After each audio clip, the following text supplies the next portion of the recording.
Hello and welcome to my final project presentation. My name is Antonio Armenta and I will be walking you through the DOGE Board, which is this dashboard that I created using Power BI. But first, for a little bit of context, as probably many of you know, this agency, the Department of Government Efficiency, was formed very recently on January the 20th of this year. And it has a very ambitious goal and mission of reviewing federal spending top down and eliminating waste across the board. This agency has been executing contract cancellations at a relatively fast pace. And from the data standpoint, the agency's official website doesn't really do a good job of providing data. The website is a little bit more oriented towards social media, and some of the data that is available is a little bit more gamified, if that makes sense, providing a leaderboard, the wall of receipts. So it's a little bit more focused towards the largest contracts and the largest amounts that have been canceled. There is also a companion website which is called the DOGE Light Tracker, which does a better job with information. It includes some visualizations, a map with contract cancellations by state, as well as some basic visuals. Towards the bottom, there is a list of initiatives, which each line item is a contract, which is what I use to be able to create my data set. So the challenge that I had was that each of these items, which is clickable, takes you to either this website, this is an example, which is this is from the Federal Procurement Data System. This is a government database that has a lot of details about purchases and contract activity. So when a contract was canceled by DOGE, it will be linked to this website.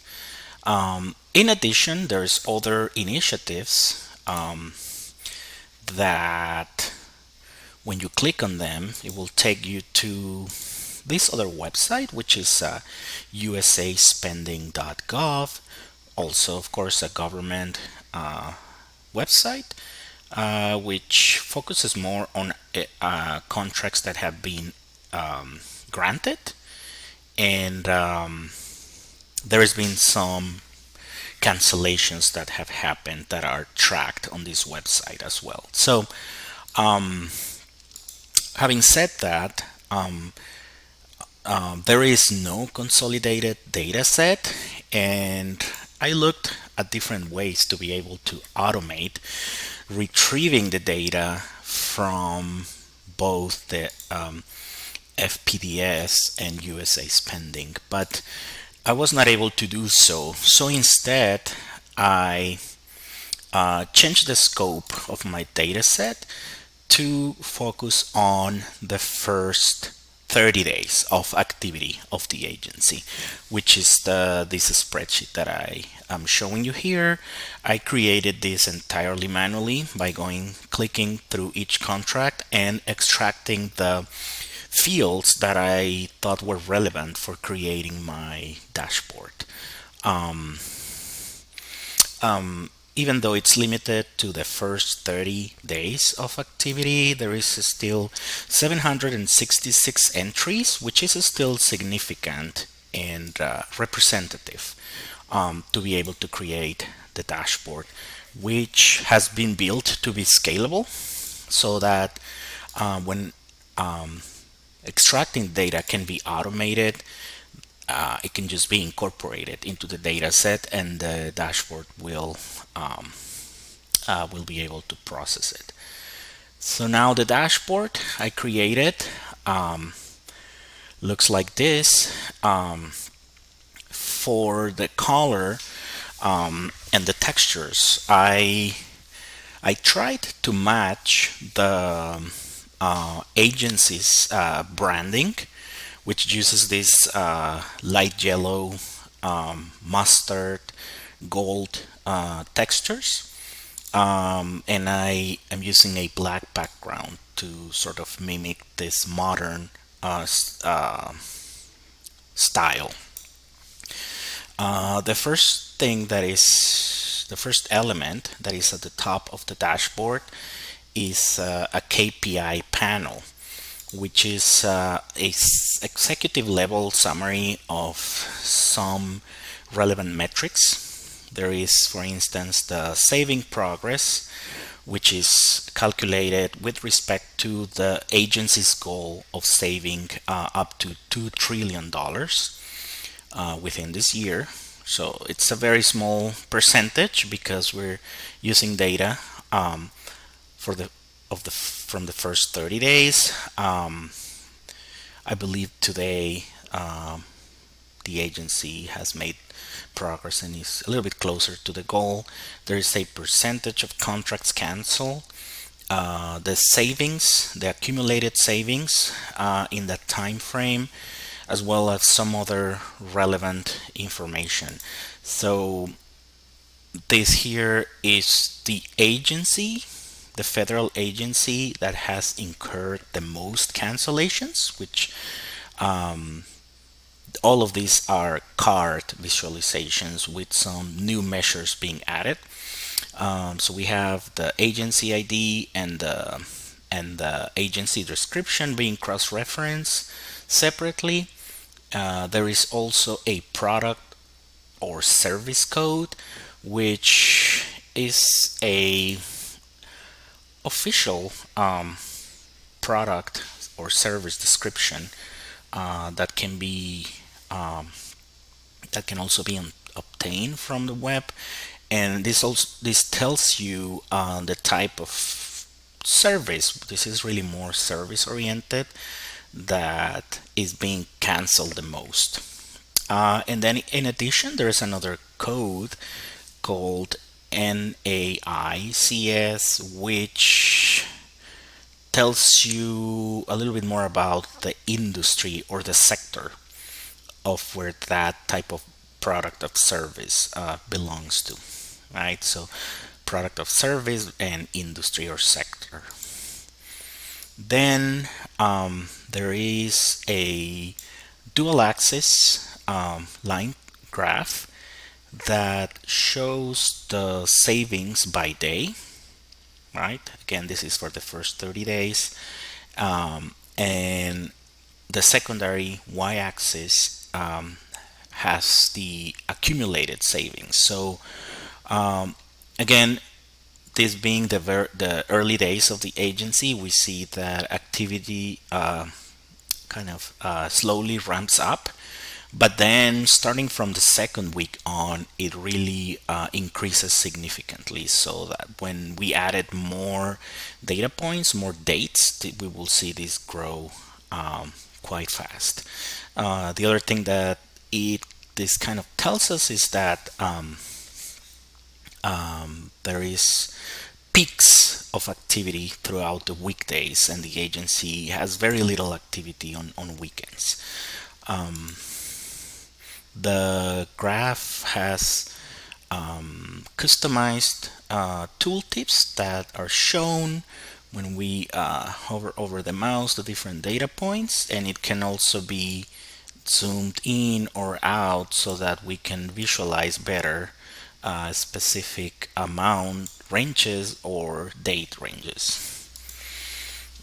Then there is a map of the United States shown by congressional districts. This map, it's called topographic JSON, and it employs GeoID codes. So this is how this is how I was able to cross-reference the congressional districts to the amount, the dollar amount of savings that have been produced. The map is also interactive. It can be zoomed in or out, and you can move it sideways, and then using the texture. So the darker textures indicate districts where there is a higher amount of savings, which can sort of see that there is a concentration of these districts around the Washington DC area. Then there is 4 stacked bar charts that have some interactive elements as well, and these help us identify different things. What are the agencies with the highest rates of savings total accumulated during the first 30 days? So we can see the IRS has over $2 billion. Then there is also a count of contract cancellations by agency. So the State Department in this case has the highest number of contracts getting canceled. Then there is also more details around the product service code and then NAICS code cancellations, right, beyond the most frequent one, if we wanted to get more insights into that. Then towards the bottom there is 2 more visualizations. This is a word cloud. So for producing this word cloud, I repurposed the code from assignment 4, and then I obtain the descriptions from either DOGE or other agencies in terms of the reason and the descriptions for getting canceled. And then with the word analysis, I obtain the most frequent terminologies. So we see some common themes around services, support, legal, equity, DEIA, terms like that being shown. This visualization has some filters so that only words that have a count of 20 or higher are shown. And then, as you can see, we're also employing the same color palette for this. And then the last visualization is sort of another global tracker, which shows the global, the agency's target of $2 trillion and the savings so far. As we know, within the first 30 days, this is still relatively low, but this is meant to track that progress versus the overall agency's target. I think this is the most important things about the dashboard. I think one of the most important lessons when working on this exercise is that it was a reminder of how important it is to and how challenging it can be to have clean and ready to use data. But once I obtained that and did the pre-processing and cleanup of the data, then I was able to design and work on the visualizations more quickly. Thank you so much.